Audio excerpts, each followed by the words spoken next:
नमस्कार, SR CNC या YouTube चॅनलवर आपल्या सर्वांचं स्वागत आहे। आज आपण बघणार आहोत 2D जाळी कशा पद्धतीने कट केली जाते, कुठल्याही जाळीच्या डिझाईनला रिसाइज कसं केलं जातं, कट करण्यासाठी टूलपाथ कसा क्रिएट करायचा आणि जाळी कट करण्यासाठी आपण किती साईजचं बीट वापरणार आहोत।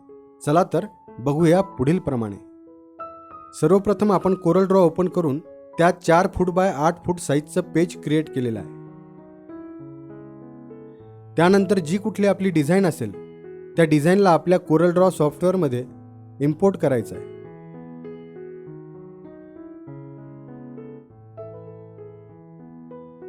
इम्पोर्ट केल्यानंतर आपण डिझाईनची साईज थोडीशी मोठी करूया। या ठिकाणी आपल्याला 2D कटिंगसाठी आउटलाईन पाहिजे असल्यामुळे आपण डिझाईनचा कलर रिमूव्ह केलेला आहे। त्यानंतर आपण आउटलाईन विड्थ वाढवली आहे। आता आपली डिझाईन रिसाइज करण्यासाठी आपल्याला या ठिकाणी साईज टाकायची आहे, पण त्याआधी इथे रेशो अनलॉक आपल्याला करायचं आहे। रेशो लॉक असेल तर ऑब्जेक्टचं प्रमाण बदलता येत नाही, म्हणजे हाईट जर वाढवली तर त्याच प्रमाणात विड्थ देखील वाढते। त्यामुळे आपल्याला हे अनलॉक करणं गरजेचं आहे। या ठिकाणी आपण 4 फूट बाय 8 फूटची जाळी तयार करणार आहोत, म्हणून विड्थ आपण 48 इंच आणि हाईट आपण 96 इंच घेतली आहे। कीबोर्डवरती P बटन प्रेस करून आपण डिझाईनला पेजच्या सेंटरला घेतलेलं आहे। ही डिझाईन आपल्याला आता एक्सपोर्ट करून आर्टकॅम सॉफ्टवेअरमध्ये घ्यायची आहे। त्यासाठी आपण DXF फॉर्मॅटमध्ये फाईल एक्सपोर्ट करणार आहोत।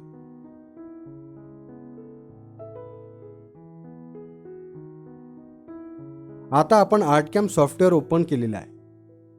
इथे आपल्याला न्यू मॉडेल क्रिएट करण्यासाठी साईज टाकायची आहे। Model size 96 inch by 48 inch अशी टाकल्यानंतर युनिट्स आपल्याला mm मध्ये सेट करायचं आहे आणि रिझोल्यूशन पूर्णपणे हाय ठेवायचं आहे। आर्टकॅममध्ये पेज ओपन झाल्यावर आपण DXF फॉर्मॅटमध्ये जी फाईल सेव्ह केली होती ती आपल्याला इथे इम्पोर्ट करायची आहे। त्यासाठी आपल्याला इथे व्हेक्टर पॅनलवर जाऊन इथे क्लिक करायचं आहे आणि फाईल ओपन करायची आहे।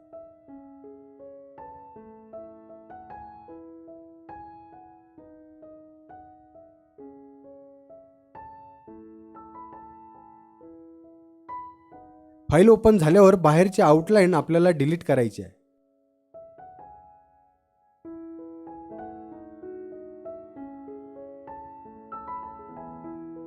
आणि F9 प्रेस करून आपली डिझाईन सेंटरमध्ये करून घ्यायची आहे। त्यानंतर आपल्याला टूलपाथवर जाऊन टूलपाथ क्रिएट करायचा आहे। आपण डिझाईन इनसाइड कट करणार आहोत, त्यामुळे इथे आपल्याला इनसाइडवर क्लिक करायचं आहे। आपल्या मटेरियलची थिकनेस 18 mm असल्यामुळे आपण या ठिकाणी फिनिश डेप्थ 18 mm टाकणार आहोत। त्यानंतर आपल्याला टूल सिलेक्ट करायचं आहे। कटिंगसाठी आपण 6 mm टूलचा वापर करणार आहोत। नंतर आपण मटेरियल सेटअपवर जाऊन मटेरियलची थिकनेस टाकणार आहोत।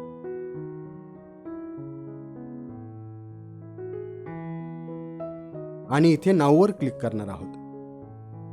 अशा प्रकारे आपला टूलपाथ क्रिएट झालेला आहे। आता आपण सिम्युलेशन कंट्रोलवर जाऊन आपण बघूया आपलं मशीन कशा प्रकारे वर्क करेल।